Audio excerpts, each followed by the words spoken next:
Alexis Corbière est en direct avec nous. Alexis Corbière, bonjour. Bonjour, Jean-Jacques Vous Bourdin. êtes secrétaire national du parti de gauche, Alexis Corbière. La formation est tombée il y a quelques minutes. Le militant agressé hier dans Paris est décédé. Hein. Oui, bon, écoutez, on le sait depuis 22 heures hier soir. Hein, oui. C'est confirmé, une mort cérébrale niveau 4, comme disent les médecins. Voilà, il a été assassiné, je crois qu'il faut le dire clairement. Assassiné pour vous, assassiné par qui? Est-ce que vous avez des détails sur ce qui s'est passé? Écoutez, bien sûr, beaucoup de choses restent à préciser, mais les témoignages sont là, notamment ceux qui accompagnaient Clément.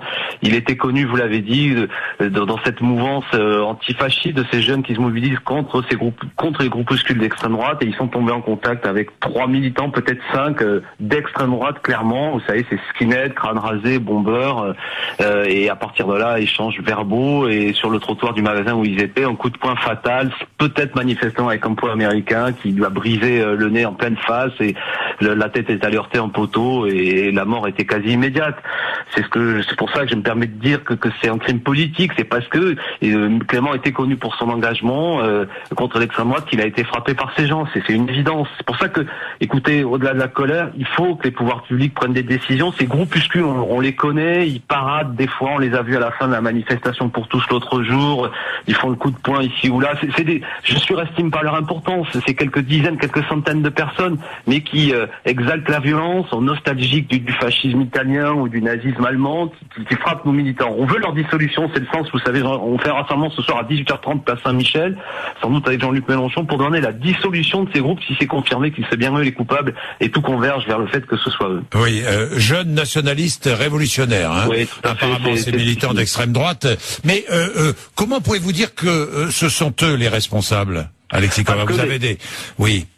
Parce que les militants et les amis qui accompagnaient Clément, c'est ce qu'ils disent. Vous savez, c'est une mouvance dans laquelle parfois les gens se connaissent parce qu'ils ont déjà eu des altercations, les visages sont connus, il y a des signes qui sont portés sur les blousons. C'est tout ça qui a lieu. Bon, après la police doit faire son travail. Vous comprendrez bien que des choses restent à préciser, mais on a tellement de témoignages ces derniers mois de ces violences portées par ces groupes qu'au bout d'un moment, c'est pour ça qu'on se permet d'aller à l'essentiel, manifestant la responsabilité d'agir. Et c'est pour ça que nous disons qu'il faut prendre des mesures, ça ne peut plus durer. En juin 2013, Jean-Jacques Bourdin, à Paris, un militant, un jeune de 10 ans, assassiné par des groupuscules néo-nazis. Je crois que tous les Français, tout le monde, c'est inacceptable. Et donc il ne faut pas rester les bras ballants. On les connaît et frappons-les, justice doit être rendue. Oui, Clément a été frappé par l'un des skins qui avait un point américain apparemment. Oui, tout à fait. Ça semble confirmé tant par les services médicaux que même les amis qui étaient là, qui avaient un objet métallique dans la main, quelque chose de dur qui l'a frappé. Faut chercher à donner la mort pour frapper le visage de quelqu'un en pleine face avec un point américain, vous savez. Donc c'est pour ça que l'objet de notre rassemblement de ce soir, l'émotion et aussi... Je vous sens profondément ému, hein, Alexis Corbière. Bien sûr, écoutez, jusqu'à 3-4 heures du matin. Bien sûr. 18-19 ans. Je crois que tout le monde comprendra l'émotion, mais il n'était pas militant du parti de gauche. Je voudrais rendre hommage à ce garçon. Mais il y a une colère, donc. Il y a une colère. Oui, je sens qu'il y a une colère. Alexis Corbière, il avait 19 ans, il était étudiant en Sciences Po, je crois, hein, Clément. Ouais, tout à fait. Écoutez, tous les amis, c'était pas un bout de feu, hein. Je veux dire, c'est un jeune homme qui, je crois, venait de Bretagne, de province, à Paris depuis cette année, à Sciences Po, donc un jeune homme brillant. Je répète, qui s'engageait dans la politique parce qu'il n'aimait pas qu'il y ait de l'extrême droite aujourd'hui en France violente, donc qui avait été dans des initiatives avec le Front de gauche ou le Parti de gauche de Jean-Luc Mélenchon, même s'il n'était pas directement membre, mais beaucoup de mes militants de mon parti le connaissaient.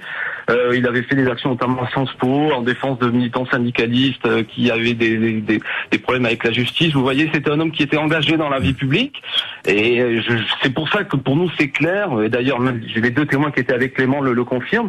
C'est en raison de cet engagement, de ces prises de position, il semble qu'il a été reconnu comme tel, que la bagarre a eu lieu. Donc la dimension politique est indéniable, Mais j'attends que dans la matinée, écoutez, je crois que la police dans ce pays a les moyens, et je sais qu'elle surveille ces groupes pour que très rapidement les principaux responsables soient retrouvés et qu'on puisse, quasi je dirais dans la journée, y voir beaucoup plus clair, sans quoi je serais assez désorienté qu'on ne puisse pas identifier les responsables.